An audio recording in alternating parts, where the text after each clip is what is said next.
Radio Claret América presenta Sediento de ti, la palabra, fuente de vida, con el sacerdote misionero claretiano Tony Díaz. Reflexiones diarias del Evangelio. Aquí iniciamos. Bienvenidos, hermanos, a nuestras reflexiones bíblicas de las lecturas del día. Hoy es miércoles de la 14ª semana del tiempo ordinario, miércoles de la 14ª semana del tiempo ordinario. La primera lectura de hoy viene de Génesis capítulo 41, versículos 55 al 57 y capítulo 42, versículos 5 al 7 y 17 al 24. En aquellos días, en todo el país de Egipto hubo hambre, y el pueblo clamó al faraón, pidiéndole pan. El faraón le respondió al pueblo: «Vayan a José y hagan lo que él les diga». Entonces José mandó abrir todas las bodegas y abasteció de víveres a los egipcios. Y como el hambre se extendiera por toda la tierra, de todos los países iban a Egipto para comprar víveres a José y remediar la carestía. Los hijos de Jacob, junto con otros, fueron también a Egipto a comprar víveres, pues había hambre en el país de Canaán. José gobernaba en todo Egipto, y los víveres se distribuían a todo el mundo, según sus indicaciones. Llegaron los hermanos de José y se postraron en su presencia. Al verlos, José los reconoció, y sin embargo, como a desconocidos, les preguntó con severidad: «¿De dónde vienen?» Ellos le respondieron: «Venimos de Canaán a comprar provisiones». José los acusó de ser espías y durante 3 días los metió en la cárcel. Al tercer día José los mandó sacar y les dijo: «Yo también temo a Dios. Si hacen lo que les voy a decir, salvarán su vida. Si son gente de bien, uno de ustedes se quedará detenido en la prisión, mientras los demás van a llevar a sus casas las provisiones que han comprado.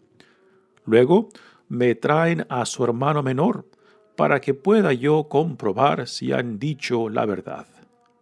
Así no morirán». Ellos estuvieron de acuerdo y se decían los unos a los otros: «Con razón estamos sufriendo ahora porque pecamos contra nuestro hermano José, cuya angustia veíamos cuando nos pedía que tuviéramos compasión de él, y no le hicimos caso. Por eso ha caído sobre nosotros esta desgracia».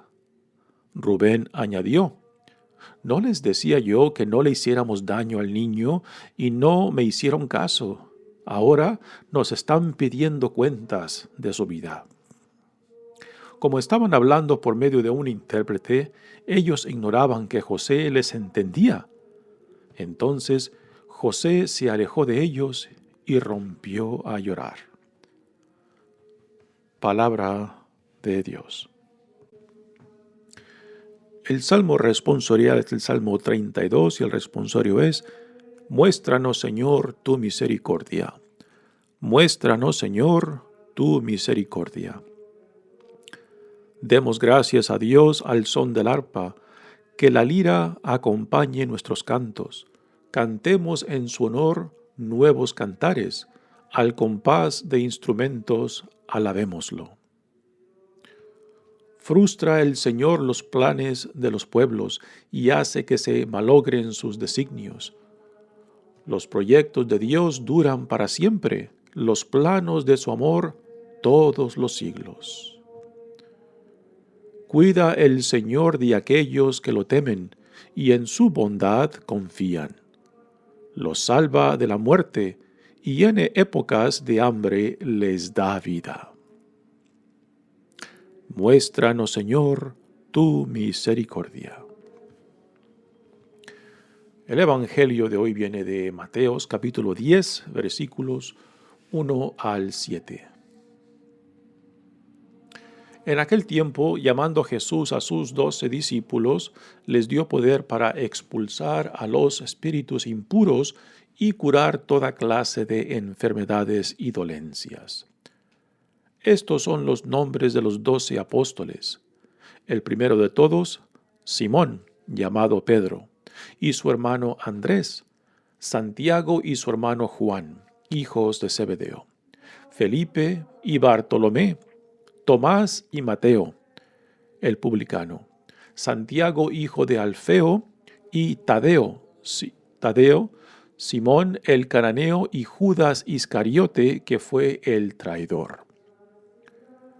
A estos 12 los envió Jesús con estas instrucciones: no vayan a tierra de paganos, ni entren en ciudades de samaritanos, vayan más bien en busca de las ovejas perdidas de la casa de Israel. Vayan y proclamen por el camino que ya se acerca el reino de los cielos. Palabra del Señor. Muy bien, demos comienzo a nuestra reflexión de las lecturas de hoy. Y hoy pues tenemos en esta primera lectura la historia de José. De José, el penúltimo de los hijos de Jacob, y que Jacob tenía cierta predilección por él, por ser hijo de él, como Benjamín, en su vejez. Nos hemos saltado gran parte de la historia de José, de cómo los hermanos, por envidia, se deshacen de él, lo venden como esclavo a los ismaelitas, que son los descendientes de Ismael, de el primer hijo de Abraham con la sierva de Sara, Agar, y que Dios prometió hacer de Ismael y su descendencia un gran pueblo. Pues a estos, los hermanos de José lo venden como esclavo y son quienes los llevan como esclavo a Egipto. En Egipto, José termina como esclavo, pero por el don de interpretar sueños, pues pasa a ser uno de los siervos del faraón más importantes, prácticamente el administrador de todo Egipto. Y es él quien el faraón pone de responsable de distribuir la gran reserva de trigo que el faraón ha acumulado a causa de la interpretación de uno de sus sueños por José, que en esa interpretación le explicó que venía una gran sequía y que por tanto Faraón se preparara para esa gran sequía y esa gran hambre que iban a aparecer. Y a causa de esto, pues Egipto almacena una tremenda cantidad de trigo que ahora, en tiempos de sequía y de hambre, está administrando y está vendiendo a la gente de Egipto y también a otros pueblos vecinos que vienen a comprar provisiones y víveres a él. Y es José quien está de administrador de esta venta de provisiones y víveres. Y es aquí donde los hermanos de José ahora vienen a él buscando víveres para llevar a Canaán, donde también están sufriendo gran hambre. Y la gran ironía es de que aquí los hermanos vienen y al no saber que es José a quien ellos vendieron como esclavo, que es ahora el administrador del faraón, y que vienen y se postran ante él, precisamente lo que José les había profetizado de que ellos harían, y que fue esa profecía de José lo que llevó a los hermanos a cultivar este resentimiento en contra de él, que a últimas los motivó para deshacerse de él cuando lo vendieron como esclavo a los ismaelitas, ¿no? Y la gran ironía que ahora que vienen a Egipto, pues al llegar ante José, se postran ante él. Y ahí se cumple la profecía, las palabras que José les había dicho ya de de antemano. Esto lo escuchamos en el capítulo 35-37 de Génesis.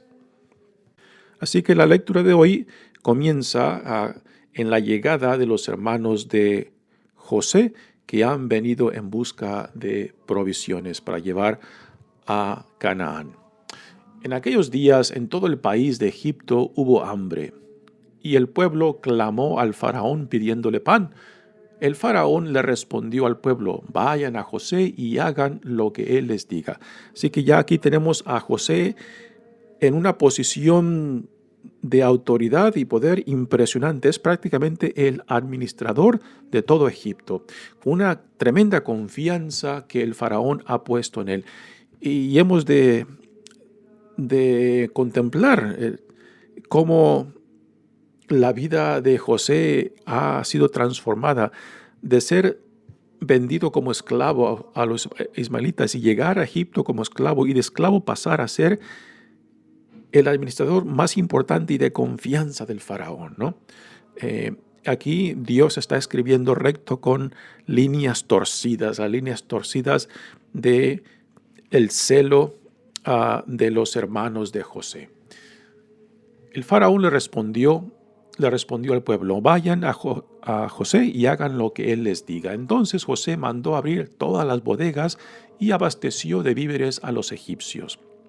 Así que todo esto que tiene almacenado el faraón es por gracias a José, por la interpretación de un sueño del faraón que preparó al faraón para que fuera acumulando reservas, grandes reservas de trigo, porque ya veían venir esta sequía y esta hambre, ¿no? Y es ahora lo que están haciendo, están respondiendo a la sequía y a la hambre que están sufriendo en Egipto. Y después se nos dice que esta sequía y esta hambre se extenderá a lo que la lectura dice a todo el mundo. Bueno, y por el mundo estamos hablando desde el sur de Turquía, lo que hoy es Turquía, a todo el norte del África. Eso es lo que a lo que el autor se refiere a todo el mundo. Y si como el hambre se extendiera por toda la tierra, de todos los países iban a Egipto para comprar víveres a José y remediar la carestía. Los hijos de Jacob junto con otros fueron también a Egipto a comprar víveres, pues había hambre en el país de Canaán. José gobernaba en todo Egipto y los víveres se distribuían a todo el mundo, según sus indicaciones. Nuevamente, aquí la lectura nos deja claro el poder que el faraón había dado a José como administrador. Llegaron los hermanos de José y se postraron en su presencia. Aquí se lleva a cabo la profecía que José les había dado a los hermanos, que ellos se postrarían ante sus pies, ¿no? Y esto fue, esta profecía de José es lo que los hace llenarse de rencor en contra de él. Y esto fue lo que los motivó, este rencor y odio por él, lo que los motivó para que lo vendieran como esclavo a los ismaelitas. Y sin embargo, aquí, ahora, sin darse cuenta, se están postrando a los pies de José. Al verlos, José los reconoció y sin embargo, como a desconocidos, les preguntó con severidad. José está utilizando un intérprete, así que él los reconoce a ellos, pero ellos no reconocen quién es José. Y él les pregunta: ¿de dónde vienen? Ellos respondieron: venimos de Canaán a comprar provisiones. José los acusó de ser espías y durante 3 días los metió en la cárcel. Aquí vemos la reacción de José. Creo que en José aún hay este resentimiento por lo que sus hermanos hicieron con él. Y quizás el meterlos a la cárcel les dio a probar un poco de lo que ellos habían hecho con él. Pero nos damos cuenta de que José es mucho más compasivo y también aún tiene la ternura y cariño por sus hermanos, a pesar de lo que ellos le hicieron. Y sin embargo, nuevamente, Dios escribió recto con estas líneas torcidas de la dinámica familiar entre ellos, ¿no? Y de lo que la envidia entre ellos, lo que el rencor entre ellos los llevó a hacer con su hermano José. Todo esto Dios saca provecho, ¿no? Y esto debe de ser una gran enseñanza para nosotros, ¿no? De que los planes de Dios no serán destruidos.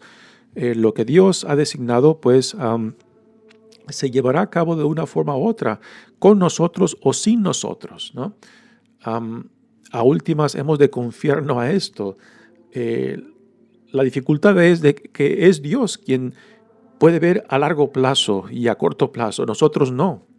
Y es esto lo que nos dificulta a veces, pues, simplemente aceptar la voluntad de Dios. Pero Dios es quien nos ha criado, quien nos sostiene y quien nos llama, ¿no? Y a últimas tenemos que doblar rodilla y hacer la paz con la voluntad de Dios. Al tercer día José los mandó sacar y les dijo: yo también temo a Dios. Si hacen lo que les voy a decir, salvarán su vida. Si son gente de bien, uno de ustedes se quedará detenido en la prisión, mientras los demás van a llevar a sus casas las provisiones que han comprado. Luego me traen a su hermano menor para que pueda yo comprobar si me han dicho la verdad. Así no morirán. Benjamín es el hijo menor, el último de los hijos de Jacob, y José en realidad no lo conoce y quizás por eso les exige que le traigan al hermano menor, porque él no ha convivido con él, no lo conoce. Y también al proveerles con víveres, José a últimas decide que les regresen el dinero, lo cual los hermanos se quedan sorprendidos, el por qué se les regresa el dinero, y temen de que José, el administrador, les quiera poner una trampa, ¿no? Pero no, todo esto es parte de la ternura, de la generosidad y a últimas de la compasión de José, que a últimas reconoce que aunque sintió al principio rencor y su reacción fue de lo que le hicieron a él, a últimas reconsidera a José y empieza a actuar más por la compasión que por el rencor. Y en esto nos revela pues algo muy fundamental de José, que verdaderamente es un hombre de compasión, es un hombre de misericordia, que a últimas no se deja envenenar el corazón por lo que sus hermanos le han hecho. A últimas reconoce que Dios ha sacado provecho de toda esta dinámica familiar, ¿no? Y a últimas es en lo que José se refugia y es lo que también lo salva a él de no dejarse envenenar por el odio y el rencor. Una gran enseñanza para nosotros. Ellos estuvieron de acuerdo y se decían los unos a los otros: con razón estamos sufriendo ahora porque pecamos contra nuestro hermano José, cuya angustia veíamos cuando nos pedía que tuviéramos compasión de él. La compasión que ellos no tuvieron ahora es la compasión que José les está demostrando, aunque ellos no saben quién es él, pero José a últimas opta por relacionarse con ellos por la compasión y la misericordia y no por el rencor y odio. Nuevamente, esta es una lección para nosotros muy profunda, muy bella, cuya angustia veíamos cuando nos pedía que tuviéramos compasión de él y no le hicimos caso. Por eso ha caído sobre nosotros esta desgracia. Así que todo esto lo están hablando entre ellos enfrente de José. Pero como no saben que es José a quien tienen enfrente, piensan de que José no entiende su lengua, pero José los está escuchando y está entendiendo todo y está escuchando el drama de ellos, ¿no? Y tenemos aquí una reacción muy impresionante. Dice: no les decía yo que no le hiciéramos daño, dice Rubén, el mayor, el que les había dicho que no le hicieran daño al niño. Dice: y ahora nos están pidiendo cuentas de su vida porque ellos piensan que José había muerto. Esa era la idea de ellos, de que cuando lo vendieron como esclavos a los ismaelitas, de que José murió. Pero José, escuchando todo esto, Dice, como estaban hablando por medio de un intérprete, ellos ignoraban que José les entendía. Y aquí viene la reacción de José, ¿no? Al escuchar la conciencia de los hermanos, a escuchar de que ahora están viendo las consecuencias de su rencor, de su envidia por su hermano, y se enternece José y se aleja de ellos y se echa a llorar. Podemos quizás imaginar, ¿no? La variedad de emociones que está sintiendo José. A primeras, pues la reacción quizás fue fuerte de rencor por lo que los hermanos le hicieron, y después también dentro de esa experiencia el gusto de verlos, y después al escucharlos hablar de que estaban arrepentidos y de que no habían medido las consecuencias de sus acciones, de su rencor, de su odio por él, y que ahora están pagando las consecuencias, y a José se le enternece el corazón. O sea, al escucharlo de que a últimas se dieron cuenta y ahora se están dando cuenta de las consecuencias de su pecado, de su ofensa, no solamente contra José, sino también contra Dios, ¿no? Y esto pues lo conmueve tanto a José que se aleja de ellos y se echa a llorar. Mañana escucharemos el resto de esta historia donde ya José se da a descubrir. Una bella historia que tiene muchas enseñanzas para las dinámicas familiares, que nos pueden enseñar mucho. Muy bien, pasemos ahora al Evangelio de hoy. Empezamos ahora el segundo discurso de 5 discursos en el Evangelio de Mateo. El primero fue el Sermón de la Montaña, después capítulos 8 y 9, es una sección de 10 milagros que Jesús, y ahora en este capítulo 10 se empieza el segundo discurso que Jesús lo dedicará a la formación ya personal de sus discípulos. El primer discurso fue hecho ante los discípulos y una multitud, donde Jesús da en el Sermón de la Montaña pues el corazón, el centro de su evangelio. Y ahora, en este segundo discurso, pues se enfocará en formar a sus discípulos, particularmente a los 12 que después serán llamados apóstoles. Mateo no nos deja la escena específica donde Jesús los nombra apóstoles. En Marcos y Lucas sí, pero Mateo simplemente asume de que ese nombre, ese llamado a estos 12 de la cantidad de discípulos, esto que ya estaba la gente, lo que están leyendo su evangelio, y que ya están por enterados cómo se llevó a cabo eso, ¿no? Simplemente nos da el nombre y al principio los introduce como discípulos y ahora los llama apóstoles. En aquel tiempo, llamando Jesús a sus 12 discípulos, les dio poder para expulsar a los espíritus impuros y curar toda clase de enfermedades y dolencias. Así que desde el gran número de discípulos que Jesús tiene, escoge a 12. En Lucas, esta primera enviación de sus discípulos como extensión de su propia misión, en Lucas son 72. Aquí solamente a Jesús menciona a 12, que ahora los llamará apóstoles. Así que Jesús, al mandarlos, no solamente les da el mandato, la misión, sino también les da la autoridad y poder de llevar a cabo lo que Él mismo ha recibido de Dios Padre, la autoridad de la palabra y el poder sobre enfermedades y espíritus impuros. Dice, expulsar a los espíritus y curar toda clase de enfermedades y dolencias. Así que no los manda con las manos vacías, los manda con la autoridad de la palabra misma que Él proclama y el poder que Dios mismo ha derramado sobre Él. Y ahora Mateo nos da la lista de los 12 apóstoles.